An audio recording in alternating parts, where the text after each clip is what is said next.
Hey y'all! Wow, it's been a minute, hasn't it? Uh, Sorry about that. I guess when I started this YouTube channel and all my chapter read-alongs, I truly believed I'd only be doing it for about a month. I never in my wildest dreams did I expect that the lockdown, the pandemic itself would last this long. And here we are, what, July, is it 12th, I think?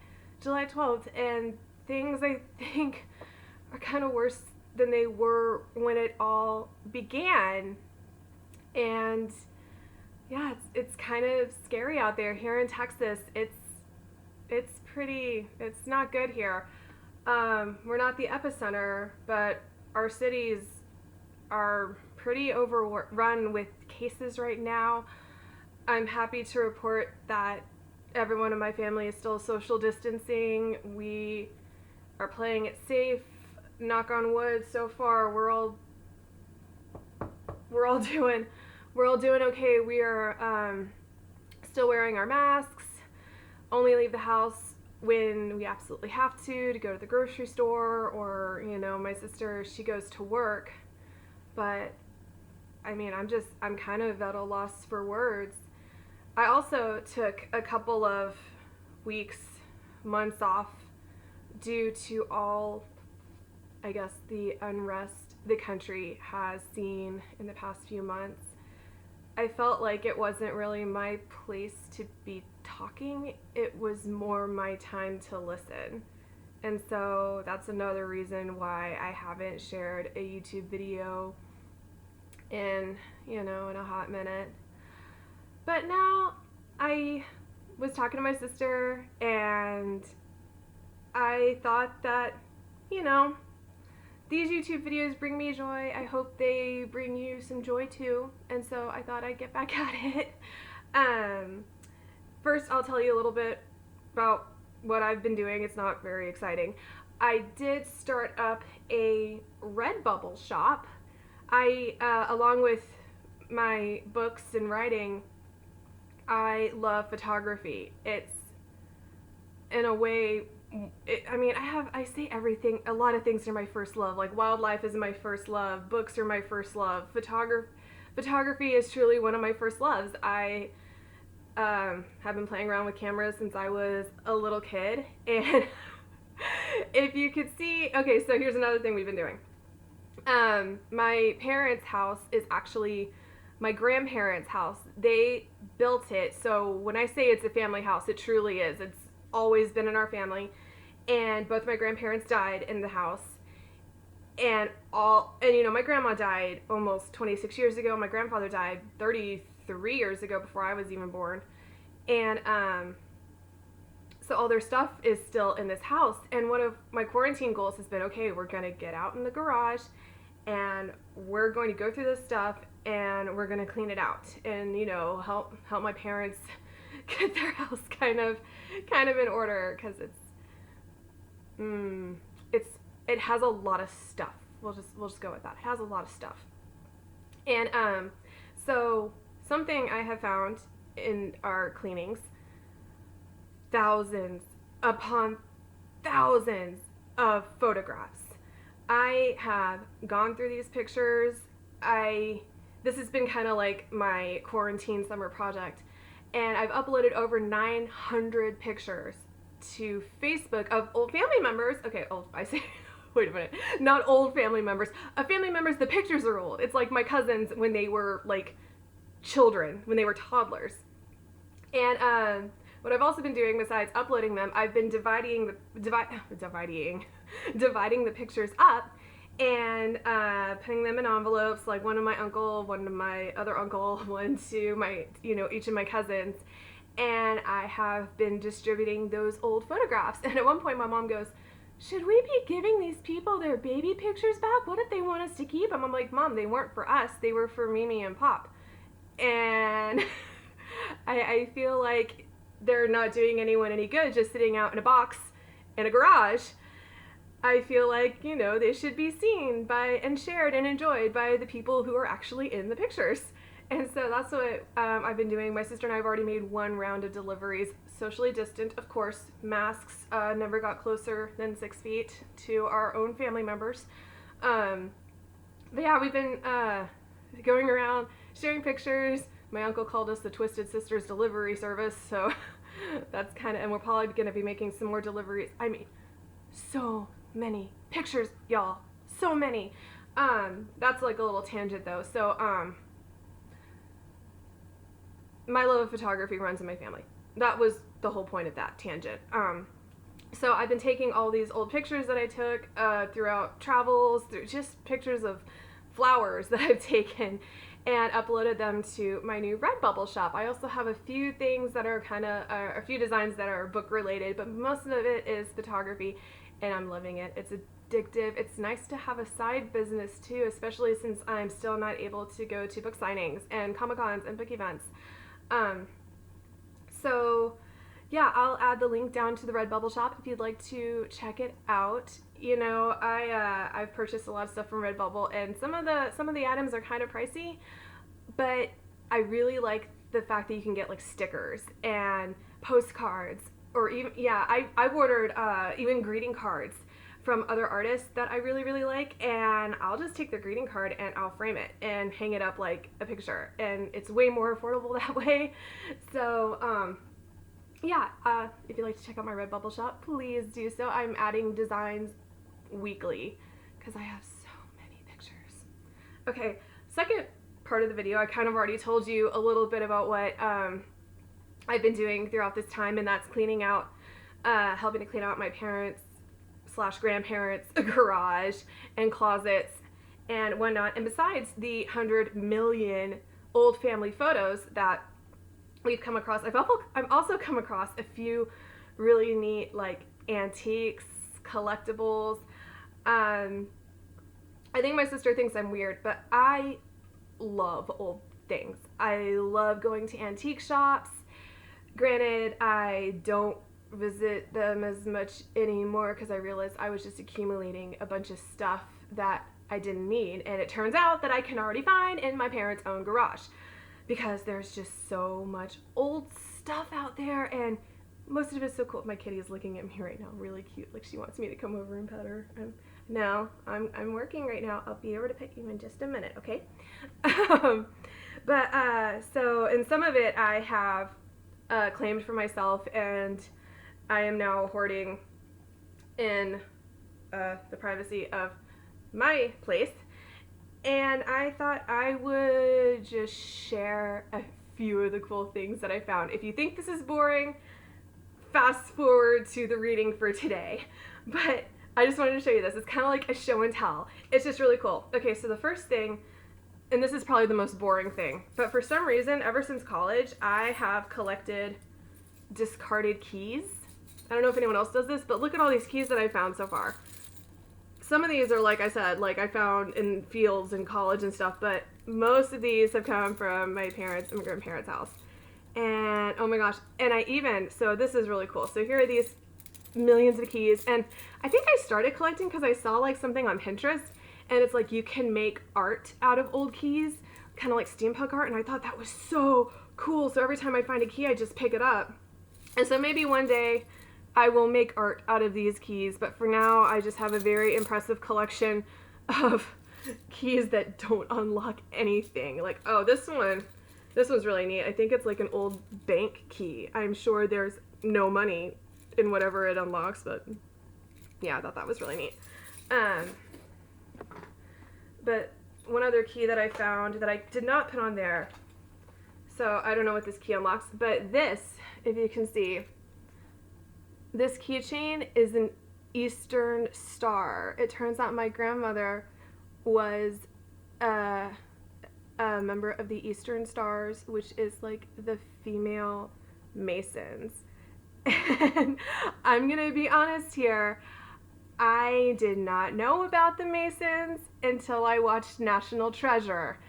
Everything that I learn in life, or everything that I know, 9 out of 10 times, it's safe to assume I learned it from a Disney movie.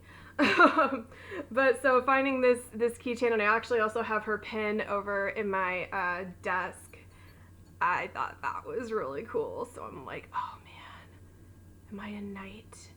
Can I go and find the lost treasure of the Templars? Can I marry Riley Poole? Honestly, Riley Poole from those, he's another man of my dreams. Oh my god, he's so cute. I love him. Right, and since I am in my grandmother's old jewelry box, this is something else that was neat that we found. You can see these. These are all old presidential campaign buttons. Now, it's not like in National Treasure where they had like George Washington campaign buttons. We don't have anything that cool. But we have a Kennedy here, which is really neat.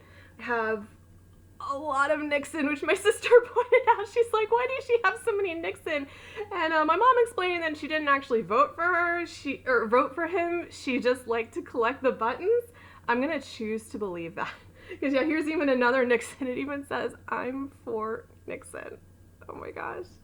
There's Goldwater. I'm not sure I know who that is. There's President Ford. Then we're getting into the Bush 1988 years, which isn't as exciting because they're not that old. But I thought this Kennedy one was especially cool. Now, I have told my little cousins, they are very, very politically active, that if they want these buttons, since Mimi was their great-grandmother, I've told them they can have them. However, one of them was like, ooh, I'm gonna make a bonfire and I'm gonna burn the Nixon one. And I said, wait a minute. If you're gonna burn the buttons, I'm gonna keep them. If whichever ones you feel inclined to burn, give them back to me, because no, that's part of history. So you can have the ones you don't want to burn, but if you're gonna burn some, no, I'm keeping them. All right. So next, this is really just well, first of all, this is a really pretty jewelry box that was my grandmother's. It's a butterfly. A lot of the stuff in the jewelry in here isn't really all that remarkable, although I did find this this ring. This is a ring I bought in Santa Fe last year, so it's not old. But this fake diamond ring, it fits me perfectly, which is really neat because I actually have I inherited my dad's man hands. My fingers are a size 9. So future husband, Riley Poole, if you're out there, know that you're going to have to buy a big engagement ring for my man fingers. But yeah, this ring fits me perfectly. It's so pretty. I know it's not real, but somehow it kind of makes me feel connected to my Mimi. And I don't know, I've been wearing it ever since I found it, and I just really like it. But there are a couple other cool old rings in here. Like this is an old amethyst ring. Amethyst was her birthstone, so I think that's pretty special. There are also a pair of earrings. My favorite discovery, though, is this. This, if you can see it, I don't even know how my little camera works. This is probably blurry. But this is actually my grandfather's high school senior ring from 1932. It's from Madisonville High School in Kentucky. And oh, I thought that was so cool. I never actually met my grandfather. His name was Jack Jones. I am actually named for him, so I think that's pretty cool. But he was an inventor. He was a scientist, a mathematician, a physicist. He traveled all over the world working on gosh, if I try to explain it to you, I'm gonna get it wrong because unfortunately all of his brains died with him.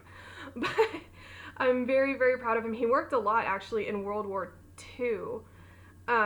So that's pretty neat. He has a letter from one of the presidents, and I'm gonna reveal just how ignorant I really am when it comes to history and when it comes to whatever he did. But he was very intelligent, and I am very, very honored to be named for him, even if, like I said, all that intelligence, it skipped over me, I'll tell you that much. I just like to take pictures and make up stories. I'm not good with numbers at all. Okay, I only have a couple more things. This one really isn't that exciting, but this is an old purse that I found of my grandmother's. It's in really good condition. And I thought it was so pretty, so I decided I was going to keep that.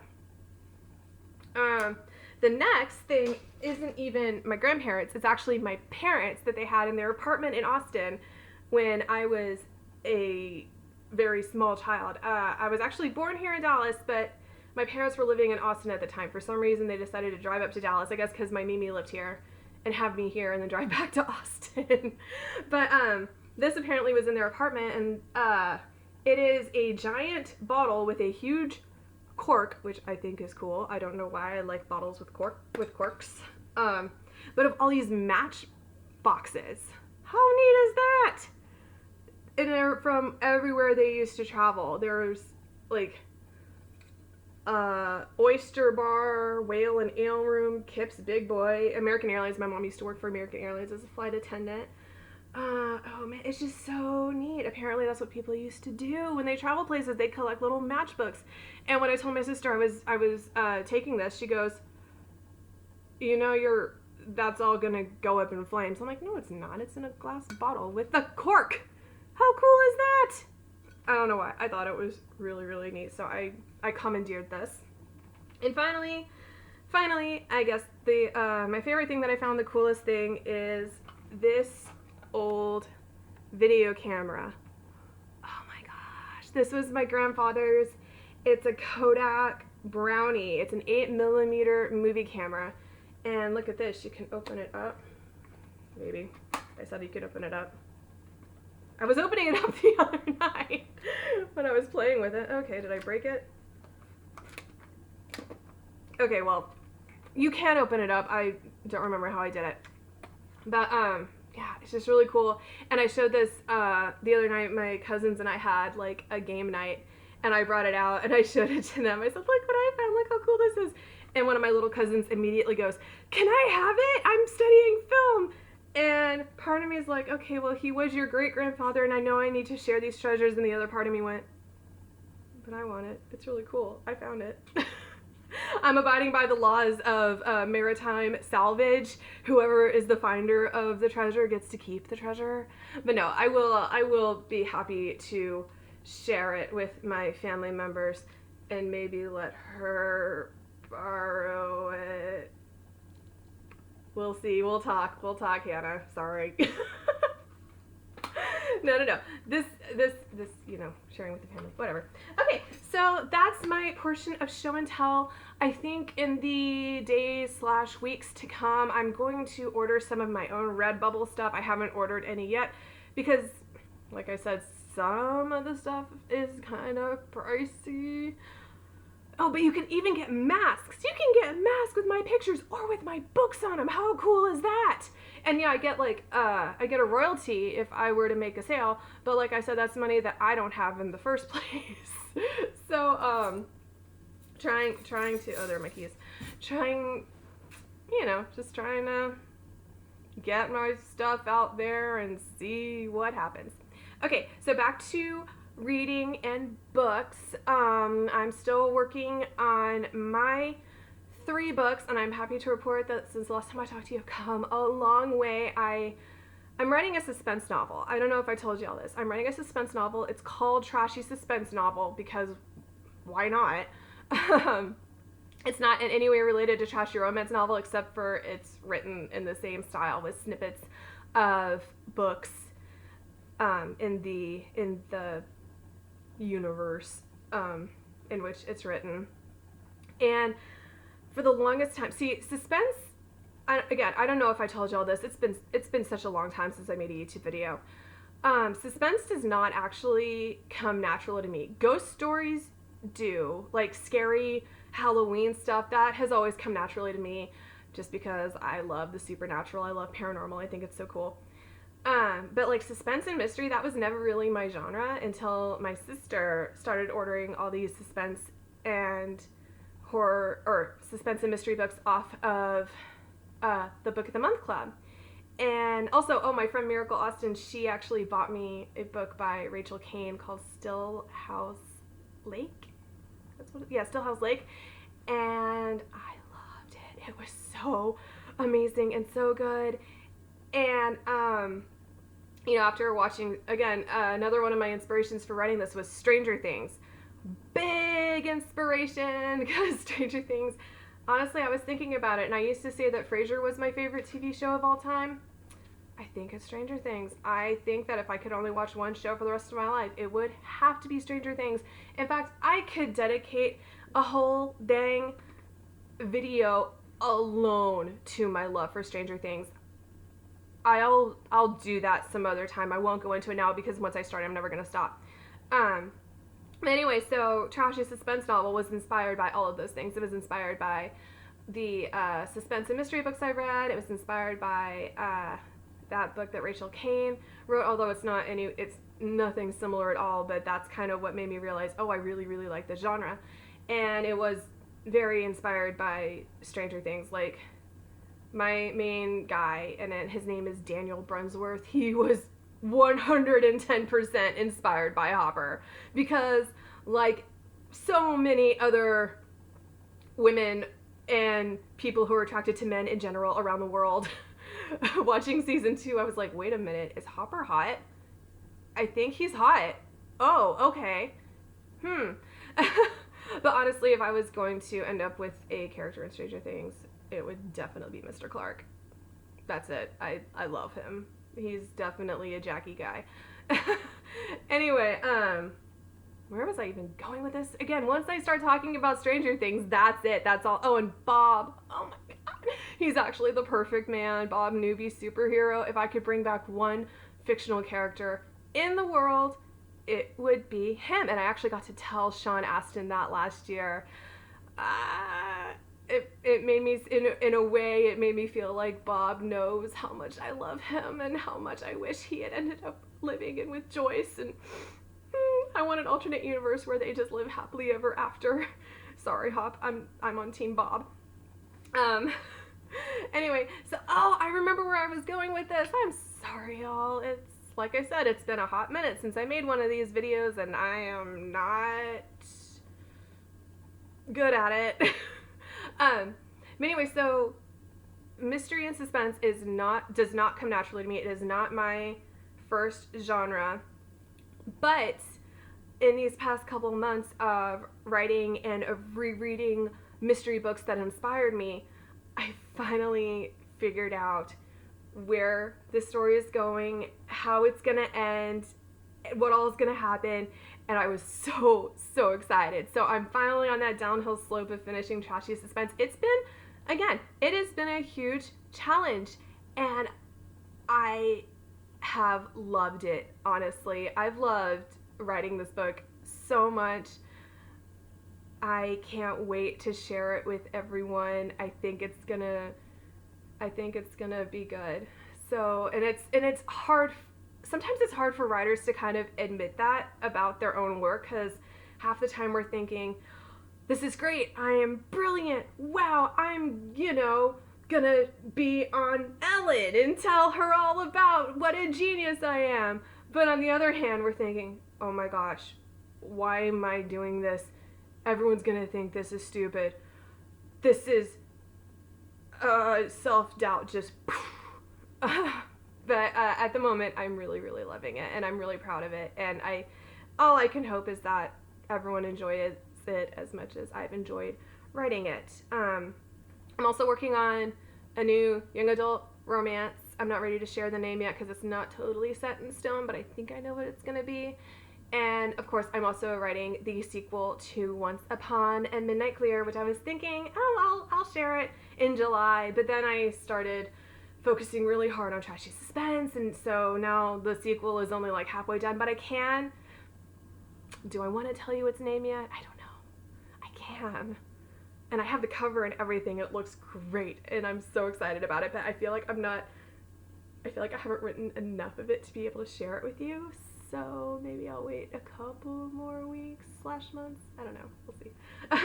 It will happen soon, though, I promise. So those are the 3 books I'm working on. As always, I have like a million more stories in my head that need to happen.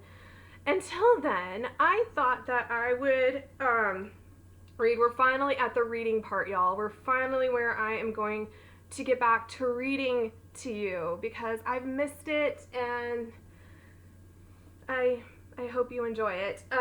This is actually another book by my friend B. Ellen Gardner. It's called Shae's Song. I helped her design this cover. I didn't take the picture. I think I've talked about this one before. I didn't take the picture. She sent me the picture, but I put the cover together for her. Like I put the title and uh, helped her with the back and everything. So I mean she gives me so much more credit than I think I deserve, um, because honestly, all I did was put a couple files together and center the title. But it's a beautiful cover. Her books are always so beautiful. Her stories are beautiful. I actually this week helped her with her newest book cover. I'm very, very excited to read it. It sounds fascinating. I won't say the name yet because I don't know if she's released it, but it's going to be great. Until then, though, I thought we all need some lighthearted, love, hope, inspirational fiction. So I thought I would read to you chapter 1 of Shae's song. And I can read you the blurb on the back, too. B.L. Gardner uses humor and tenderness to illustrate the everyday life situations of a struggling middle-aged woman who believes the best years of her life have already been lived. Twice divorced, Shae Evans Robinson has lived her life taking care of those she loves, neglecting her own personal happiness and health in the process. When her weight and related issues spiral out of control, she makes the decision to become healthy again. She embarks on a journey that not only brings to light her natural beauty, but also leads her to rediscover her love for music and reopen the windows of her past, where she will encounter the lost love of her life and the promise of a new beginning. So, this is chapter 1 of Shae's song. I hope you enjoy it. Shae Robinson waited impatiently for Dr. Philip Brown. She had a million things to do today, and she'd already been in the waiting room an hour, only to be called back to wait some more in the examining room. She had told her boss that she'd be at work no later than 11 o'clock. It was 10:15. There was no way she would make that in time, or she would make it in time to. There was no way she would make it to work on time. She'd have to rearrange her day again. She brushed back her mid-length chestnut hair from her eyes. She was long past due for a haircut.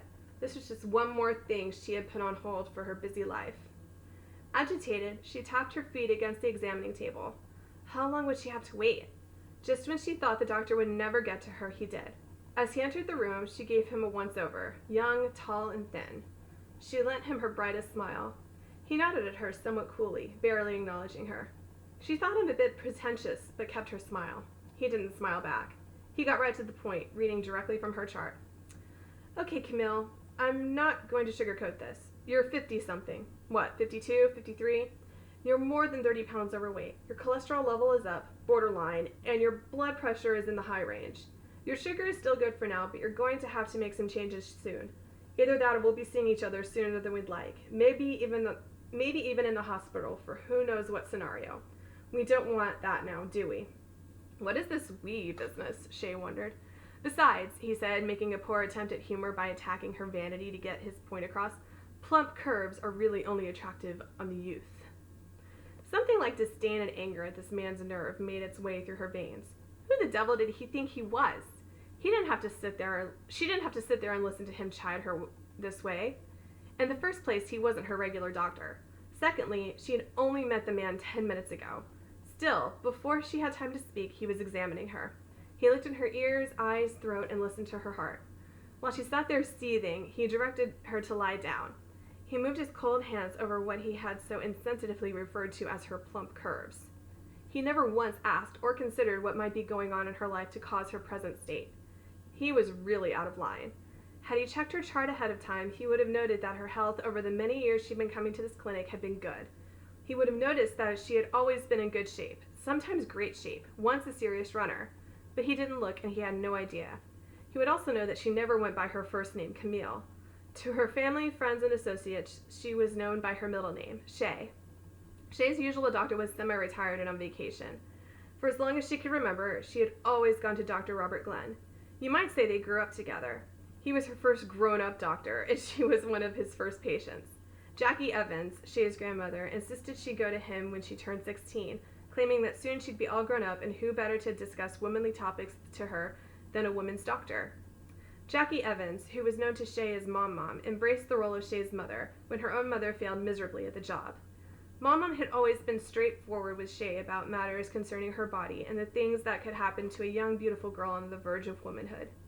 After all, she had seen firsthand with Shae's mother, Chelsea, what could happen when boys started hanging around a pretty girl. If a girl wasn't careful, it could lead to big trouble, and Mom didn't need another baby to raise. Dr. Glenn had seen her through many of the important events of her life. He saw her through her breast cancer scare, the breakup of her marriage with Paul, the death of her mom, and most recently her grandfather's further decline with Alzheimer's disease. He had delivered her last two children, Beth and Travis. Shae knew anyone would fall short in comparison to Dr. Glenn, but this man, who called himself a professional, wasn't even in the same league. Shae glared at the newbie, this Dr. Glenn wannabe, who had been recently hired as an associate, and most likely the successor of Dr. Glenn's practice. From the corner of her eye, she studied this young novice, perhaps only 10 years older than her son Adam, if that. His stance was detached, his tone arrogant. He had a lot to learn about human respect. While she was studying him, he was writing something on her chart, seemingly oblivious to her reaction by his recent remarks. He was probably writing something like obese or on the verge of heart failure or something to that nature. When he finally spoke, he was intolerant, waiting for her reply. "Well," he said, letting out a curt breath as if he were expecting her to say something profound. Shae could only stare dumbfounded. She was a professional consultant at the McKinney branch of one of Dallas's most lucrative employment agencies. In her business, she saw everything and every type of person imaginable. It was her job to work with individuals and prepare them for employment and career decisions. She was trained to address her clients' deficits and guide them to higher standards. She made a living helping others to develop their potentials. One thing she knew for certain, there was no way to initiate change, there was a way to initiate change, and this wasn't it. "I do understand my shortcomings, Dr. Brown. Thank you for pointing them out to me so candidly. Now, if you don't mind, I must get to work." Her mood was now obvious to him. She was ticked and he knew it. He didn't seem to care. There was little she could do at the moment, sitting before him in all her glory. Right now he had her at a disadvantage, but in 10 minutes she would be out of his office and in the car. She looked at the clock on the wall and then at him, as if to suggest that it was time to get this over with. He let out an abrupt sigh, obviously put out that she should be annoyed with him. It was also apparent that tact was a characteristic he neither possessed nor understood. "Look, Camille, I'm a doctor. It's my job to get and keep my patients healthy. I would be negligent if I didn't discuss making changes with you. You've got to do more than stand in front of a refrigerator deciding what meal will be the one to kill you. Believe me, in a few years you'll be thanking me." "I doubt that," she thought. He has some nerve. Out loud, she spoke with the grace of a trained professional. "Dr. Brown, I do understand what you're saying. I'm already doing things to make some changes." After she spoke, she wondered why she was wasting her time explaining herself to him. "Such as?" he probed. "Such as," she stumbled, caught off guard. "You said you were making changes." "Changes such as?" "Well, such as, oh, I don't know, small changes. You know, like parking my car further away from the office, drinking more water, things like that." "Uh-huh," he muttered, scribbling something new in her file. "Uh-huh," she repeated. The gall of this man. "What do you mean, uh-huh?" "Oh, it's just that I think we can do better. You know, Camille, we aren't getting any younger. We can't get by doing the things we did when we were 30, or even 40. At least we can't expect the same results." His tone was superior, condescending. "We?" she said aloud before she could check herself. He did look up this time, raising his brow. "Yes, we, as in you and me." "Uh-huh," she stared in disbelief, using his own expression. "I'm giving you 2 prescriptions. One's to help bring that cholesterol down, and the other one is to help control your appetite." "Uh-huh," she uttered once again. "Of course it's not ideal. What's ideal is for you to do it by yourself, with exercise. That would be ideal." He handed her the prescriptions. She wanted to throw them at him, but like a good patient, she dutifully took them. She looked up at him as if to ask, "Anything else?" As if by cue, he smiled at her for the first time. Shae noted that when he smiled, he appeared almost human. Almost. Maybe she had misjudged his arrogance for a lack of experience. But then he opened his mouth again. "After you get dressed, Camille, see my girl at the front desk for your next appointment. I want a 3-month follow-up. Also, you need to schedule a mammogram." His girl? Did he mean Janice, his office manager? "Shae," she bolted out. "My name is Shae. I don't go by Camille. I never have. And your girl? Well, her name is Janice. And for the record, I'm 51. I turned 51 in February. Look at your chart. I'm a Valentine's baby." He stopped and glanced slightly at her chart, noting her middle name was Shae and her date of birth. He turned to her once again gave that smile so unlike his personality. "Okay, Shae," he drawled out her name curtly. "Talk to Janice." He emphasized the words Shae and Janice so she would know he got her point. "Have her make you an appointment. When hell freezes over." For Dr. Philip Brown, she faked her sweetest smile. Within that same moment, he was out the door. Shae dressed as fast as she could, ready to bolt from this place and never look back. In her rush, she dropped the prescriptions on the floor. She picked them up hastily and let out a sigh to herself, stuffing them into her purse. She had no intention of filling them. She'd find a new doctor, a sane doctor. She made her way to the front desk and looked for Janice. Janice Carter was not only Dr. Glenn's most loyal employee, but she was also Shae's lifelong friend. Their friendship spanned over 30-some years when they had met in high school. Together they shared a sundry of heartaches and secrets. Shae trusted her with her life. Janice had been working for Dr. Glenn almost as long as Shae had been going to him. In fact, it was Shae who had gotten her an interview with Dr. Glenn. Shae looked at Janice regretfully. It was unfortunate that her friend would be working for such a pompous man, but she knew Janice had to work. Like Shae, Janice had a son in college. Janice looked up and smiled when she saw Shae. She glanced at her chart. "Looks like Dr. Brown wants to see you in 3 months. "Yeah, about that. I'll have to check my schedule and get back to you, unless, of course, there's an opening with Dr. Glenn. "Shae, you know Dr. Glenn is scaling back. He's not taking any more appointments." Shae let out a deep sigh. "I knew he was scaling back. I didn't know he had stopped taking appointments." "I'm sorry, Shae. Let's just make that appointment now with Dr. Brown. You can always reschedule if you need to. How's June 21st? It's a Thursday. Say 4 o'clock? I know you like your appointments as late as possible." Shae shook her head slowly. "Janice," she spoke softly, "I can't. I just can't." "Okay, how about July 10th? It won't be an afternoon, but I could give you the first appointment of the day." "You see, here's the problem. I've been meaning to find a GP for years. I've always just gone to Dr. Glenn for everything. But now that he's retiring and I'm getting older, it's really best I find someone more suited to my needs. Seriously, most of the parts are gone that you guys are interested in. It's really past time. I just always came here because it was Dr. Glenn. "I understand," Janice said. "And the mammogram? Go ahead and schedule it early if you can. How about next Wednesday at 8:30? Shae nodded. Janice wrote down a time and date on a card for her mammogram and handed it to Shae. She also wrote down the name of her husband's doctor. "Tom goes to Dr. Daniels. He's not too far from where you work. I think you'll like him. If not, I'll search around for others." "Thanks, Janice. How is Tom?" "Oh, you know, he still thinks he's Arnold Palmer." They both laughed. Tom, Janice's husband, played golf every day he could. Many years back, Shae's ex-husband Paul Robinson was right along with him. When they golfed, Janice and Shae would shop or take the kids on outings or to the movies. Anything they could think of, so as long as they were together. When Shae's and Paul's marriage ended, the tight friendships were naturally strained. Shae and Janice remained friends, and in the beginning, Tom kept tabs with Paul, but gradually they lost contact. When Paul remarried, he moved to Austin, severing his ties to McKinney, except for those with his children and Shae. "Janice, you will let Dr. Brown know that I won't be back, won't you?"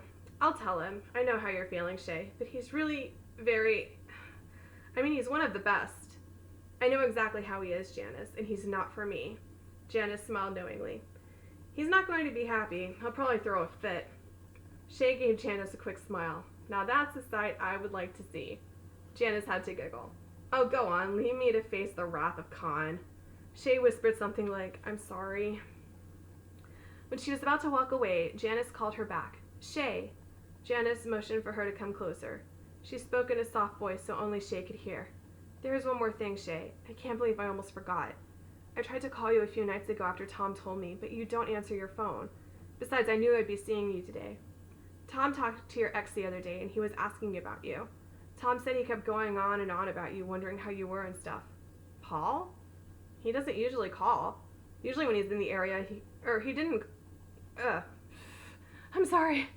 Whew, this is a long video. I might have to cut it off mid-chapter because I'm almost at 40 minutes, and that's longer than I usually go. "Paul? He didn't call. Usually when he's in the area, he calls. I mean, to see the kids." Janice shook her head. "Not Paul, Shae. Tom talked to Michael." "Michael?" The word barely got past her lips.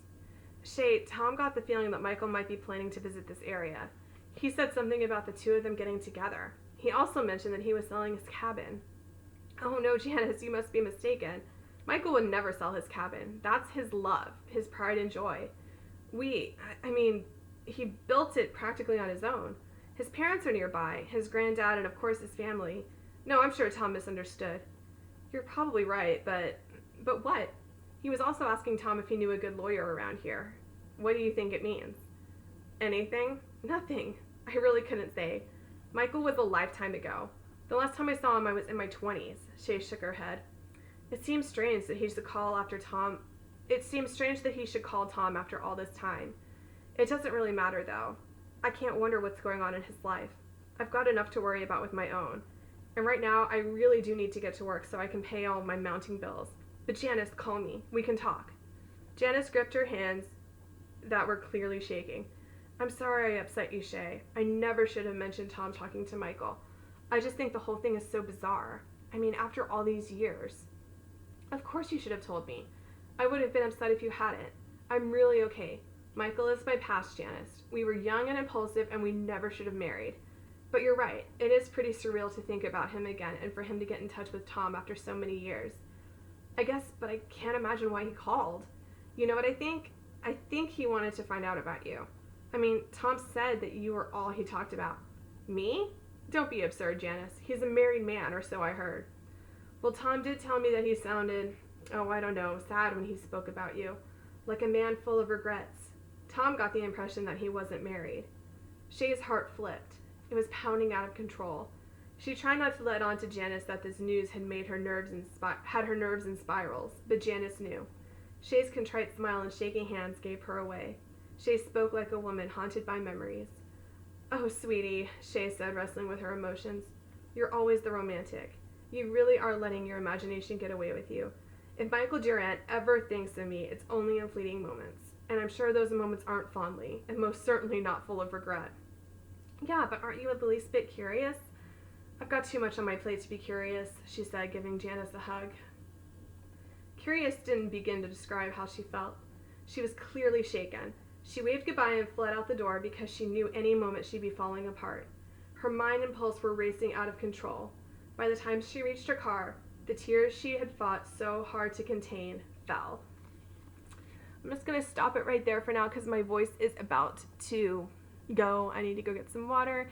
And again, this video is 42 minutes and 29 seconds long, which I think is long enough for one day, especially after so many months of me being absent. So anyway, I hope y'all are having a wonderful summer. I hope that you're staying safe. I hope that you're wearing masks. I hope that you're reading lots of books, watching Hamilton on Disney Plus. I can't believe I didn't talk about that at all. And yeah, just stay safe, stay healthy, and take care of yourselves. I'll be back sooner than I was last time. I promise. Love y'all. Bye. Wait, did it stop? Oh man. How do you stop this?